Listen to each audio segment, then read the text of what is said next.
like a Saturday to me. I hope everyone's doing well. Today we're speaking with a gentleman by the name of Michael Taylor. He's going to be speaking about being black in America. You know, it's just a general conversation that we're going to have tonight. Maybe touch some topics that people are feeling very passionate about. So we're going to wait a few minutes to see if he's on. In the meantime, what are you lovely people drinking tonight? I tried something new. This is a strawberry Moscato. So I tried it. I haven't even took a sip yet, so I'll see how that goes. But let's see if he is on today. Well, now. And plus, I tried something new with my makeup. Can you tell? I darkened my eyes. I'm very dramatic. So we're just waiting for him. Who's joining me? Oh, I think I seen him. So we're just waiting for it to add him, and then he'll come on, and then we'll have our discussion. Remember, chime in, ask questions. Feel free to do so. You probably can't hear me because it's adding. I always forget that part.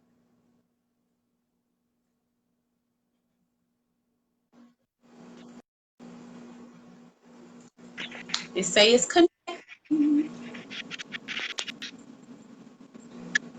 Can you see it? Hello. Still not coming. Can you see me, Stacey, on your thing? Because when it adds it, it makes it slow. I mean, short. Let me see. Can y'all see me good? I need I'm to bring in. it down a little bit. I don't know. Hey, Michael, how you doing? I'm good. Can you guys hear me and see me? Huh? Can you guys hear me and see me? I can't hear you for some reason. Hold on, let me see.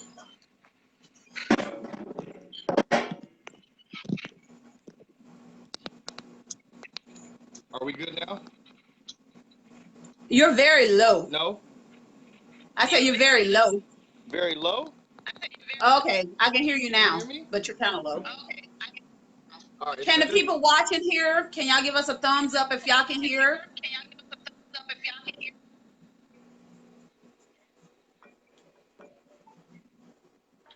Okay, so let's proceed, Michael.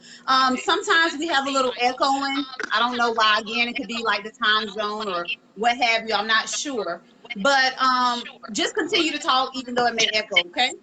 So Okay, no problem. So can we're talking about being black in America. What does that mean to you, Michael? correct. Black in America mean to me, it starts with, it starts with how we were raised. Um, I'd say, growing up as being black in America, we were taught, children are to be seen and not heard.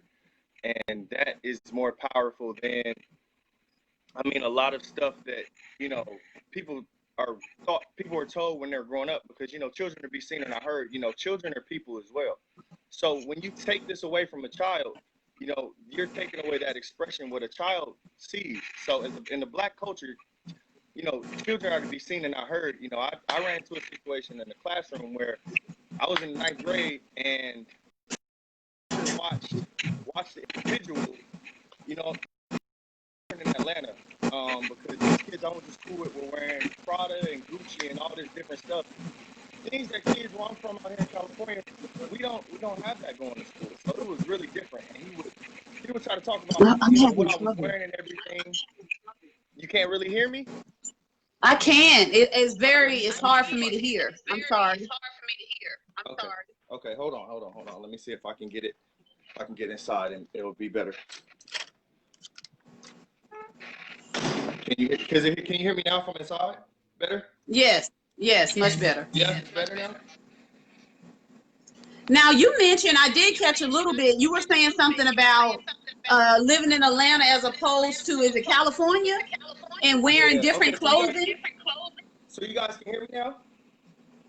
Yeah. Okay, much better. Okay, yeah.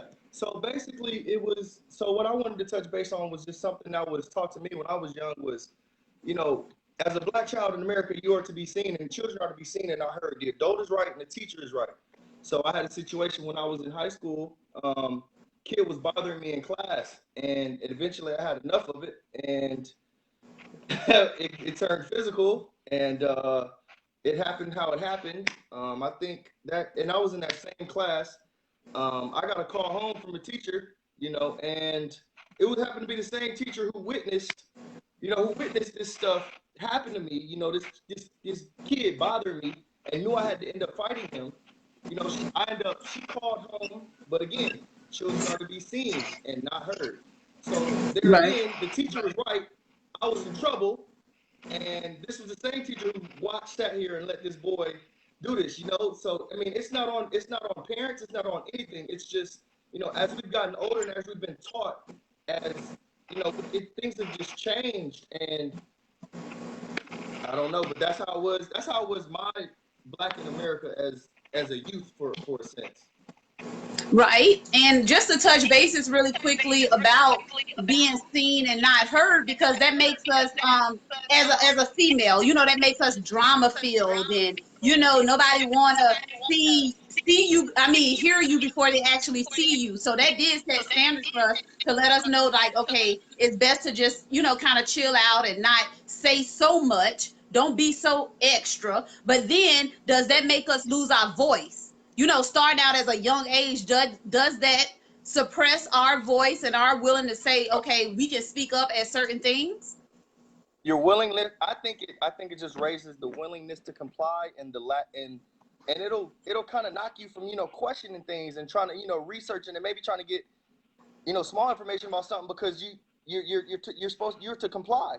You know what I'm saying? And growing up here, it was you. I mean, you had to listen to your parents a lot, because out here it was a lot different than where a lot of other places in America. Out here you have gangs, you have colors in Southeast San Diego. So if you're with the wrong people or the wrong crowd, that could put your life in the threatening manner. It just off of who you're around, just as off where you are. Street lights was a thing. Like, I was at my grandma's house, I was in by the street lights by the time my mom was here to come pick me up, or I had to go to football practice. So it was just different things that we experienced here that I know other people didn't experience, because they didn't have those color problems. There wasn't codes that you had to follow. When I moved to Atlanta, they didn't have those same codes. When somebody asked you where you're from, you simply stay where you're from. It wasn't like that here. Where you're from here is a whole different question. It's life or death sometimes, how we were raised. So So let me ask you, you mentioned color.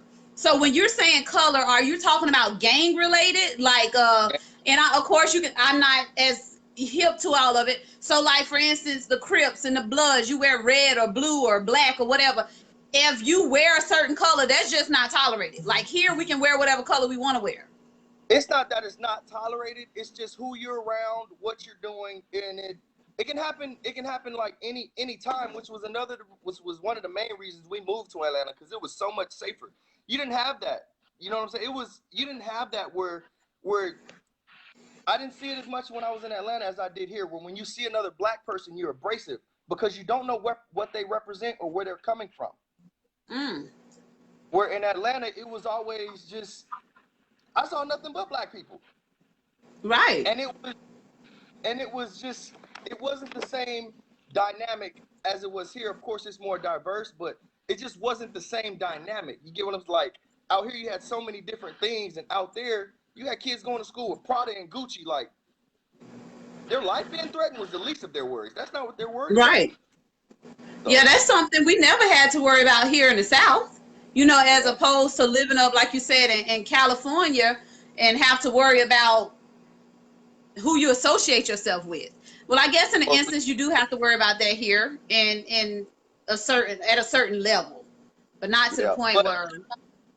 yeah. And one thing I will add though was the difference between here and Atlanta was a big difference, because the middle school I went to was the epitome of starting a young Black kid to already be, oh, I don't know how I would want to say it, but it was, you see institutionalization early. When I moved from here to Atlanta, I got in trouble when I used to get called homes, Mhm. because we had, so you got tile floors in the hallway. We couldn't Right. walk in the floor. We had to walk on the side on these green tiles. It was called the green mile. the green line. So you couldn't walk in the middle of the hallways. You had certain times you could go to your locker to even get a pencil. You couldn't have backpacks. Like, it was institutionalization at its finest. You're already sitting in classrooms, so you can only walk on the edges of this building, and you're a student there. And so let me going to lunch, going to class, everywhere. And I just okay, and see, it looks like someone is agreeing with you. They say they were prepping you all for prison. So let me make sure I'm understanding this correctly. In the bigger cities, y'all didn't have certain times, or y'all didn't have to walk in a line when you guys go somewhere, because I mean, we kind of had to do that here, depending on what grade we were in. So are they prepping you? Are they institutionalizing you, or is it just teaching you structure and order? Yeah. Yeah, because it's not really, both cities were big. I moved to Atlanta. So coming from San Diego to Atlanta, it was both big cities. It's just the dynamics. Like here, here when we were in middle school, we could walk to the 99-cent store. Me and my friend CJ would walk to the 99-cent store, get like during school? Popcorn or something. Yeah, for lunch. Or before school. You could come on campus and leave campus as long as you were back. Like, we had an open campus in middle school. I know people would leave. And then moving to the south to Atlanta, it wasn't that it was smaller, it was just different. Very different. Like, wow. Very different. It was a culture shock from how people just functioned every day. And like, I'm like, you guys, I'm walking down the middle of the hallway and I get a referral. They get referrals or a yeah. He doesn't walk on the side. No, he's not gonna walk on the side. There's a full hallway. Why would I cram on the line? So do you think something like that, like you move from one place to another, do you think that causes some type of rebellion, cause you to be rebellious towards, the teachers or what have you, because now you have to follow these strict guidelines that you're not used to? Do you think that's a reason some kids move from other places and start getting in trouble? Like, we're not understanding it here in the South. You get what I'm saying? So it's like, why he can't walk in a straight line like everyone else?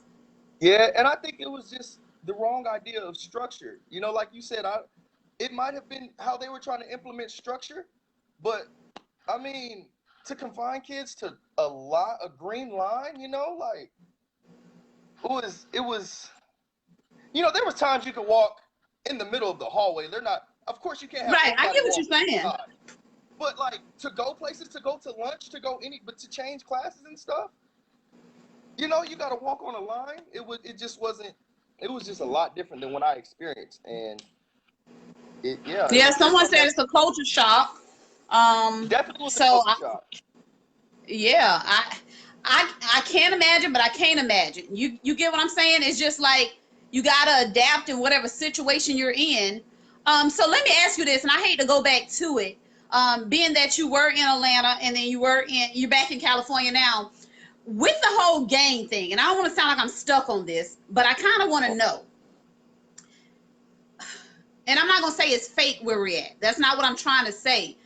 But why is it so different as far as they're so serious when it comes to, what you're repping? Like, I heard people get asked what you repping. If you come in a certain area. But here, I don't know if it's like that. I don't know if it's as serious. Does that make sense? You get what I'm trying to say? And I'll tell you this. I had a conversation with somebody I had seen in passing frequently, but I never had a conversation with him. And he sat me down. I was just sitting next to him, and he said, with everything that's going on right now, I like to reach out to black men. I like to talk to the black men I don't know, right, and see where because growing up out here, it's always been adverse when you see another black man because you don't know what he's repping. And he sat me down. And when we were sitting down, he asked me a simple question. The simple question was, where you from? Mm-hmm. And he said, where are you from?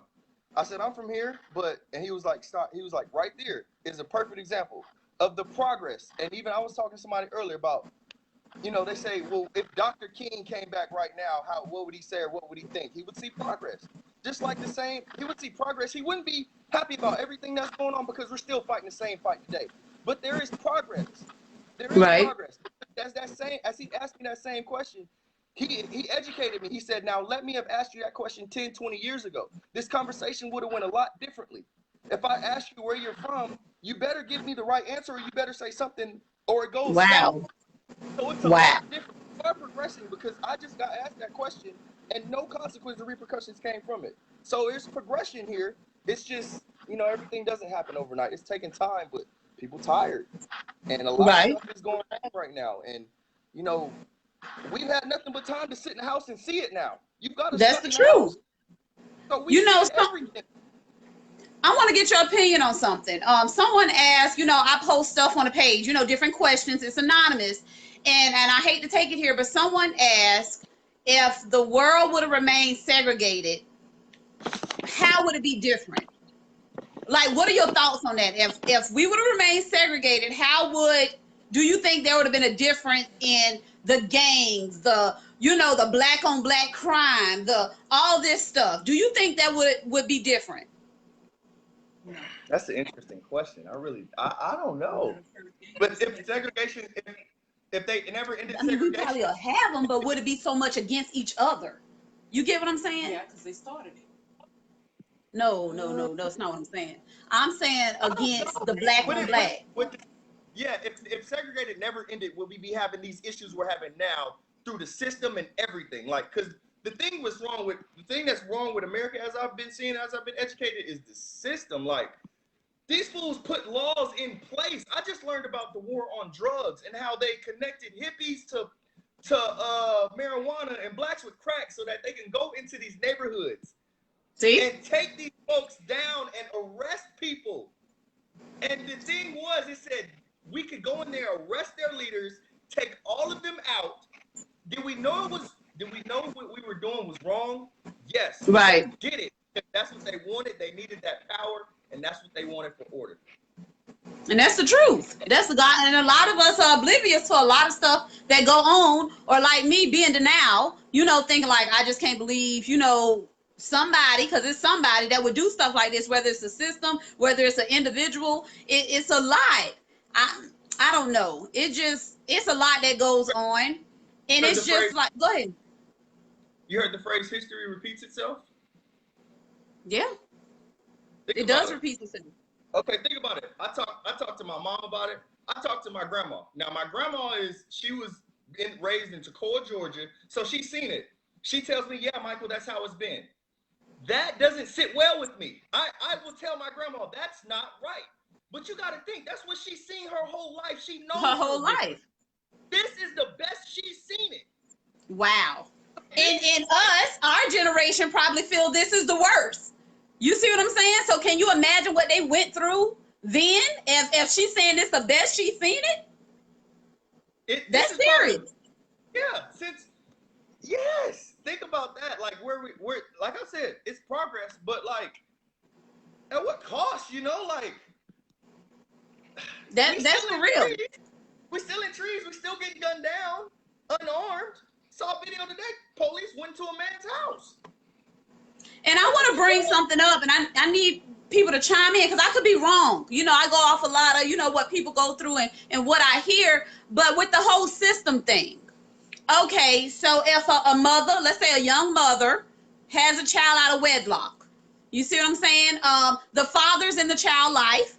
However, they're not making as much as they can make, or they're just not wealthy individuals. So now in order for someone to get assistance, from what I know, like you got to put the father on child support, or you got to put them in the system. You get what I'm saying? In order to get assistance, like you setting these black men up, or maybe white men up for failure.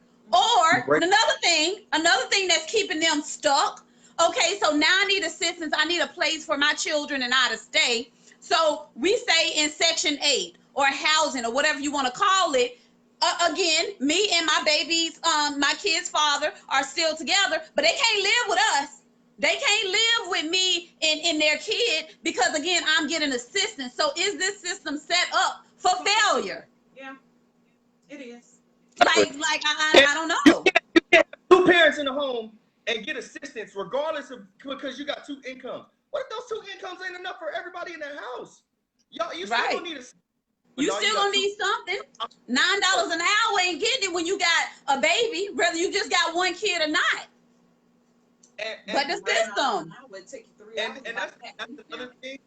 That's another thing where I try to I try to slowly but surely, because not everybody will have the opportunity to leave these 51 states. Right. But if anybody does get the opportunity to leave outside of America, go see how much we're appreciated outside of these 51 states. I guarantee you that. Like I was talking to my pops earlier.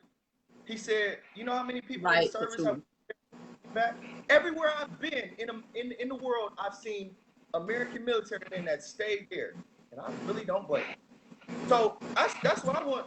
If anybody can get out and go see other things and see how we're appreciated, how our culture is loved, how we're embraced throughout the world, I tell people all the time to go do it, because it will really educate you and it'll show the appreciation the world will have. It's just in America we get so much censorship. You know what's going on? America is the best place. I'll tell you from experience, there's plenty of other great, beautiful places in this world outside of America. America is a great place. Dope. I'm from here, born and raised. But there's places outside of this country where I get treated for who I am, not for the color of my skin, not because I'm a male. I get treated for who I am because of the person I am. And when I open my mouth, people respect it even more because they'll see who I am. And that's why I get judged. Rather than when I'm seen walking down the street in America, I'm a black man. You're a black man. A larger black man, because I'm a larger black man. I'm an athlete. So that's just how it goes. And we've known that. But when I'm out there, don't worry about that at all. And like I think as Carrie said, I'm trying to see, definitely set up to limit progression. Totally agree. And they make you choose between progress and complacency. And that's the God honest truth. I couldn't agree more. Deidre said that's why a lot of women say they don't know who the father is. Exactly. Rebecca said maybe that's a good idea. Help get housing for families. Exactly. Yes. That's something, I mean, and then it's so, and I'm not going to say it's so hard, but like he was mentioning, and he's not the first person said this, and I promise you we don't rehearse this stuff. They appreciate us more in other countries than we appreciate ourselves. Why? They love us. I cannot reiterate this to people. They love us. But here's the thing. You can't have that conversation with anybody, because so many people are not even open to that. So many people don't even think. They just think, oh, this is what I know. This is all I got. Right. I got it here. But home, I'm telling y'all now, there's avenues out here. There really is, and we're appreciated, but people don't know that, you know. And it's another thing, it's censorship. When America's gonna show you that this is the best place on earth, they're gonna talk about how bad Mexico. But why are people going down to Cancun all the time? They're gonna show you how bad. They're gonna tell you how bad Haiti is. They're gonna tell you how bad all these other places is. They're gonna tell you how it is in Germany. They're gonna tell you how it is over there in Russia. Right. It's censorship. They told us not to go. Remember? Oh yeah. Yeah, we heard a lot of not going when we went just for vacation to Cancun, you know, but I mean, I have great experiences when I travel. I haven't had the luxury of going to Japan or, you know, Thailand or anything, but I'm getting there. I'm going to go because I hear great things about it. But I do want, you know, like you said, just to reiterate, I do want people to know there's no limit. You know, South Carolina, Atlanta, Georgia, wherever. Like, we got to broaden our horizons. We got to get out there. We got to, again, and I know I said this every time, we cannot hold our children back. If they want to go, we have to let them go. Look at it as we have a place for us to visit them. We do commercialize bad spots here. That's the truth. Progression. That's the truth. Really, yeah. We have to. We gotta come together one way or another. You know, and another thing that I noticed towards each other, but I know another thing is, and I know we probably talked about this before, is we withhold information from each other. You know, you don't want to see the next person. Okay, if I tell them this piece of information, they're gonna do better than me. We can't be like that. You know, if you're content and confident in yourself, share the knowledge. Like, we have to start working for each other. You gotta support the people around you that's in your day-to-day. Just like you go support a video, just like, okay, y'all, these folks don't know Michael Jordan. They'll go drop $200 on some shoes. Yeah, but won't they sure will. Boy, you know, I was Jordan got millions of dollars. Yep. Billions of dollars probably. But you won't support your homeboy and buy his shirt? Yeah. Somebody who y'all rode bicycles together. But you know what it just, I don't know. I wish I could explain it. It's different types of level of support. You know, it's not always financially. It could be, you know, just telling a word of mouth. Before we had social media, we did a lot of this, and that's how things got around. People don't even speak good of your name anymore. Like, people, what are we doing to ourselves? What are we doing? Yeah. And it's the people that surrounded you, and you're gonna talk about the person who's next to you to this person behind their back. You know, we just all gotta come together. And like I've always like, one thing I told when I was on the football, and I said it may be a bad analogy. You can open a fist and you can slap somebody, it ain't gonna hurt. But when you close your fist and you put it on somebody, that's pain. That's pain. Unity, it's power in unity. It really is. It's power in unity. But the only way we're going to see that and achieve that is if we stop being fearful of the what ifs. You know, that word, that phrase, what if, holds a lot of us back. You know, we'll always be wondering, what if I would have? What if I would have? Just do it. Just do it. Somebody's saying something here. Take that leap. Take that chance. Somebody said exactly, that's the problem with, I'm sorry, for some reason I can't really see. That's the problem with our race. We don't stick together. Somebody said, if housing was more affordable, inflation has a large gap from the actual cost of living, and most families are struggling because of this. The minimum wage is not sufficient because of this wide gap. Hold on, there's more. I got to push more. Because of the wide gap, the wealthy do not have this issue for a reason. It keeps the rest of us divided, and it was designed this way. And I'm starting to believe it.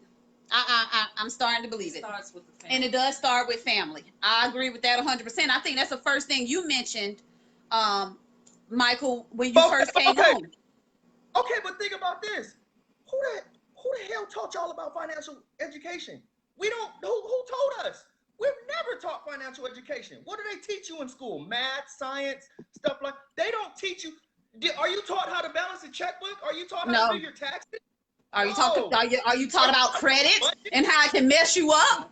Do they teach us that? Teach you credit. Like, credit is one of the biggest things if you're gonna be living inside of America. You can't get nothing off. If you don't have good credit, you better have good cash. That's all I got. Right. That's it. Somebody said simply help share or promoting your friends or family business product. That's it. Just as simple. You may not have it financially, and I said it, but you got a mouth to talk. It starts with the Everybody has an avenue. It's like crabs in a barrel. Some family members don't want to see you succeed. That's true. Some families are like strangers too. However, and you can vouch, when you got ready to go to college, what did I do? I took you shopping. I had a car. I took you shopping. Did everything for me. I gave you my car. Yeah. I pay your bills yeah. so I can see you succeed and get through college. And I'm like, okay, well, I'll do what I have to do so she can make it. Once she make it, then you know, I can go ahead and do. But a lot of people don't do that. A lot of people don't. To push that person. Whether it's family or not, a lot of people do not stick together because, again, they don't want people to be above them. And it's just the empowerment of your fellow man. Like, again, if you've seen somebody grind, shed blood, sweat, and tears with you, how do you not want them to succeed? Period. Right. How do you stab? You can't stab in the back, because that's bad karma that start coming around. It's gonna catch back. It's gonna come back. It's gonna come back around. And we do. It is. But oh, that's good. We do go to. I know when I went to school, we didn't do it. We teach them how to write checks because the school don't teach them. So we take the time out to go to different schools and teach them how to budget, how to write checks, loans, credit. We talk to them about all that stuff. Even if it's $5 to put up, save now. Save now. You're right. Save now. We have to do better by our children. Also, you know, I just want to touch on something with the whole gun violence thing. You know, because I know you probably, you know, it's everywhere. But, like, where does it start? Like, where are these kids getting guns from? You know, is it, and I'm gonna be honest, because we be honest on Let's Sip and Talk with Freema. Are they getting it from the white man? Is the white man selling these young kids guns just because they know they're gonna kill each other? Is it the G's out here, the old school G's, and I'm probably saying it wrong, out here, you know, okay, bring me $200, I got you a gun. Like, where are they getting these guns from to kill each other? Think about it. They're smuggling the guns from Think about this. I don't know where they're getting them from, but the one thing about America that no other country has is armed citizens. Think about it. Is what? As a country, is armed citizens. Think about it. How many people in America just have guns? We're a walking army. Citizens of America are in itself. Think about how many households have guns. That's true. Military. If you take the military out, ain't nobody gonna come to America and mess with it. We still got guns in almost every household. We're an army in itself.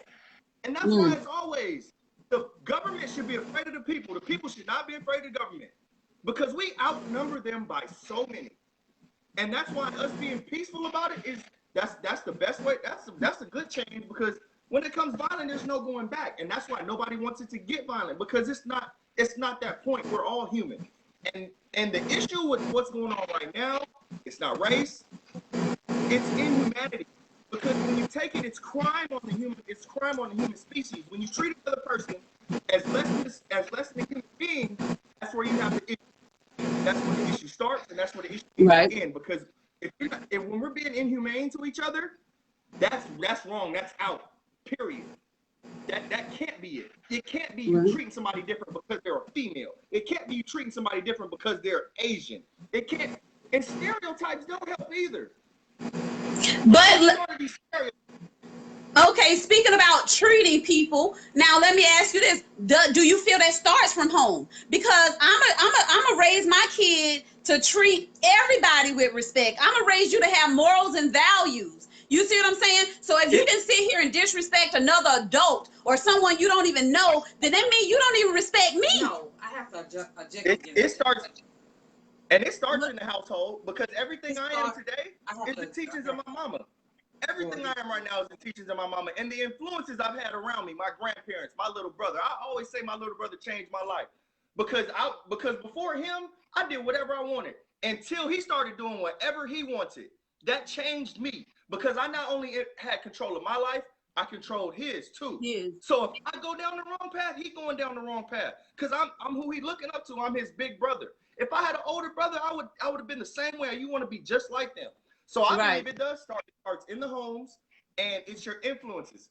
But you can't blame the home for everything. You're going to be the person you're going to be. That's true. Period. So however you're going to be when you go out, because when you go to school, that's you. That's your raising, but that's you. Your mama ain't there. When you go out in this world, other people ain't with you. That's you. However you want to project yourself, exactly. That's on you. So you that one. And that's something else I wanted to say, just because, like I was saying, I teach my kids, you know, morals, values, and that. However, like you mentioned, those influences, that plays a major part of who you surround yourself with, and that can change your whole mental. You know, I don't care what mom and daddy taught me. I'm doing what I want to do. Me and my boys or me and my girls going to do what we want to do. That's just the way it is. So I need some of the parents to understand, just because your kid got in something or did something that you forbidden, or it's not your fault. You know, don't beat yourself up about it, because these kids have brains of their own. But not only that, we don't realize how much these kids actually go through. Yeah. When and how much they know around us in school with their little creatures. Children. I remember stuff from when I was a child. I remember when we were at football practice, they would come by shooting and we had to lay face down. Like, you remember so much stuff that happens in your childhood that you remember. I still remember the day. The last time my dad lived in San Diego, California, I still remember the day he left. I remember all that stuff. All that stuff still sticks with you, like, throughout your life, you know, like as a child. So I've gotten older, I just feel, as I always thought there was a big process you're going through as an adult. And there is, it's called life. But I thought there was like just this ever-changing like event where you just step through. It's not like that. We're the same kids we were. We're just a result of the experiences and what this world has taught us. That's true. That's very, very true. Experiences, experiences, experiences. Heck, a lot of us get jobs based on experiences. No, So yeah, it's who you know. or who you know, but we do get jobs based on a level of experience. That's true too. I mean, I don't know. I just want us as our whole entire race, and you know, it's not being racist, but I need us to do better. You know, we all see it. We all see it. We need to do better. It's not us speaking about our own issues, trying to solve our own issues. It's not about race or anything. We're trying to solve something that's internal. This is no offense to any white, no, not at all. We got to do better. This is no offense to them. We're trying to solve internally our own problems, because right now that we're the ones who not mattering. We're the ones who got to go out there and do this and say our lives matter. The smallest. Do you know how minute of saying something matters is? We don't want equality. We're not trying to get even. We don't want 400 years of oppression for you. We want to matter. The simplest form. You know how small? Take a specimen of matter. You can't physically see it because it's that small. You know how minute mattering is? It's just that you guys, your lives actually matter. That's it. That's it. That sums it up. I can't even. It's nothing else to say after that, Michael. That sums it up. We want to matter. Asking to matter. No, we don't want reparations. We don't. We want respect. We just want to matter. Respect. We want. We want to be respected. That's it. Want to be able to walk down, not overlooked. I want to be able to walk down the street or drive down the street, and my cousin who's sitting next to me not have to worry about, oh, there go the boys, there go the Babs. We got to go home or something like that. Like, we should not have to do that. As law-abiding citizens, I have no criminal record. I don't commit crimes. I shouldn't have to worry about the police bothering me, period. That's true. That's so true. And unfortunately, and it's sad to say, that's the way the cookie is crumbling right now. And we can't change it. Yeah, it is. Not right now. You can't change the color of your skin. You can't change who you are. We just got to do better as individuals. And I wouldn't. I wouldn't change it either. I wouldn't change. I wouldn't change nothing. I wouldn't switch my life or who I am with anybody else. Yep. I love being me. I love having the skin I'm in. I love being a black man. Knowledge is power. Yep. Knowledge is power. What are you always taught? What are you always taught? The most dangerous black man is an educated black man. Is an educated black man. Hello. That's why we need to start picking up and reading. Yeah. Let me tell you what. I wasn't talking like this. I wasn't. Conversate. Yeah. Open up to others. Do what we're doing. You see what I'm saying? A lot of people, I've seen a lot of people bashing the sip and talk. I just don't say it. But that's what we do. We talk. We try to talk. You get what I'm saying? It just. These are conversations that need to be had. I have conversations like this, maybe not on video. I say I have at least 5 of these a day with somebody outside. We should too. If you have a conversation like this generally with the next person, they think you're crazy. They think you're crazy when you start talking about all kind of different stuff. I love to talk. These are things that need to be said. Need to be said. The best thing you can tell is your story, because nobody else has it. Hello. Tell my life story from my point of view. Exactly. Can't tell you your point of view, your life from your point of view. They can't. I can sit here and I can judge you for whoever you are, but I don't know your life. That's why I say everybody are and who they and how they are, not what other people say, because that's another person's view of them. Another person's view not going to be your view of that person. Absolutely, absolutely, Michael. I love it. You know, this whole conversation gave me chills. I just love your passion about everything we discussed. I appreciate you coming on just to share that with us. We're going to have to do this again. You know, just having open discussion Friday night, just talking about whatever comes to our head. Michael, I really appreciate this. A lot of things needed to be said and heard from a black man. You see what I'm saying? So I appreciate this. I appreciate you sharing it, not backing down, and just saying how your heart feels. So I don't want to hold up the rest of your Friday, but I really, really, really appreciate you. Is there anything else you want to share with us? Yeah, the last thing I just want to say is, you know, my life really changed when I got to the point mentally where instead of closing my fist, I opened my mind. And when that light bulb came on, like just to try to you know, maybe sometimes you're raised, or you know, the thing your influence in your life, you react to things violently. I listen to a lot of Nipsey Hussle as well, and his maturation, you know, and it's like when you get the knowledge, you come to find out you can understand a person more rather than just fighting them or being violent with them. If you that's what this country needs, is understanding. Nobody understands. White folks don't understand what it feels like to be black in America. No. Nobody understands. There's an understanding that's not had there. I don't know what it feels like to be white in America. Right. I don't know that. So there's no understanding, and that's a buffer we need to stop, and we need to jump, because these conversations is the only way we're gonna get that done. Amen. That's the truth. That's the only way. We got to stop being scared. Let's talk about it. We can't fault you for your opinions. We can't fault you for any of that. And again, like April said, knowledge is power. And like you said, you close that fist and open up your mind, your brain, your knowledge. So we got to start doing that, people. We have to share it with one another. I don't care if you don't want to put it on the page, hit it in somebody's inbox. If it's beneficial to them, let them know. Whether they receive it or not, you did your part. And that's all we ask. Sow seeds.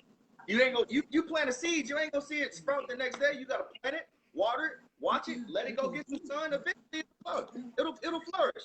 But if you planting seeds, you gotta let them things grow. Yeah, you're right. 100%. 100%. Again, Michael, I really appreciate it. This was great. We definitely have to do this again, because it's needed right now. You know, just the conversations, people giving feedback. I appreciate everybody that chimed in. Thank you guys for tuning in so much. Michael, again, thank you so much. You didn't have to do this, and you did. And trust me, somebody felt it, somebody learned from it, and you touched somebody tonight. So I thank you so much for that, Michael. No problem. Thank you so much. You enjoy the rest of your day. What time is it there? It's 8:44 here. So what is it, 5:44 there? Yeah, it's still early. Okay, it's early for you.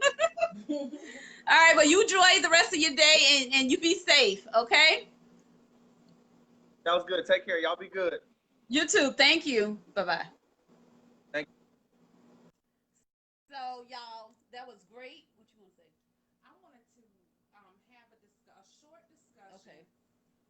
We brought it up to where starts in the home, and I did post about our mom and our grandparents did an awesome job by shielding us, right? I don't think I was shielded. Well, that's what I was about to say. Even though we were raised around the same people, same house, with sister and brother in there. I mean, sister and brother. She calling me a man. It's like, but sisters or what have you. My experiences were different than yours. But do you think that's because parents learn from their first child? You see what I'm saying? Because I know I was a little more harder on Kali than I was on the other two. So maybe mama was a little harder on you. I mean, yeah, of course she was harder on me, but not only that, I feel as if because of some of the experiences that I encountered, it wasn't just mama or grandma, it was me looking after you as well. You felt obligated? Yeah. I mean, but that's just being an older sibling. That came from the Guyana part, from dad. Oh, okay. From daddy making, I mean, that was something he instilled in me, that I had to be your protector. But a lot of people don't know growing up. I mean, it was like a cultural shock. And I think you were just too young to remember. But from being born and going to school in Chicago, and then we left Chicago and went to Tennessee. In Tennessee, you might not remember, but we were living in Lewisburg, Tennessee. The KKK would actually have marches coming down the street, and we would stand out there and watch. I was the first Black Daisy ever. Girl Scout. Ever. Oh, wow. I have the newspaper clipping. They took a picture of me. Because you was the only Black. I was the only Black. And, I mean, it was times I had to actually fight for you, to stand up for you. So it was a lot of things that we encountered that you may not remember. But, I mean, I think it comes from a lot of our family shielding us from that racism and everything. That when we get older, and that's why I said, I don't care what you instill in your child within the house, once they get out, you can't shield them even at in school because I've been called nigger, I've been called all kind of names and everything. Even though what they did instill in me still taught me how to handle it, I feel, in a better way than lashing out. Right. But you can't blame yourself for what your child may do. Right. From I agree 100% outside the house. I agree 100%. And that's what I wanted to say about that from the conversation that we was having on there. Yeah. I don't care what you streets, coming in contact with different people, just at school, teachers. I remember I got a whipping. I was the only black child again in the classroom, and they were talking, and I got a whipping, a paddle, because she said it was me talking. So she whipped me for no reason. I mean, things like that actually happen, and it sticks to you. That's like Michael was saying, you know, he remember when this and that, and it makes you feel some type of way. And it makes you out to be a fighter. So therefore, when my kids come home and tell me different things that happen at school, I'm not letting it go. You know what I mean? Because you dealt with it. Exactly. You experienced it. Exactly. I understand. So, I understand. We can't beat ourselves up about every little thing. You just have to, hopefully, that you instill the right thing and hope that your child would know how to handle it the correct way. Right. Yeah, that was, you know, thanks for sharing that information. Y'all, I'm gonna let y'all get back to your Friday. I'm gonna get to my Friday. And as we always say, peace and love. Thanks for tuning in, you guys. You guys rock. Love you.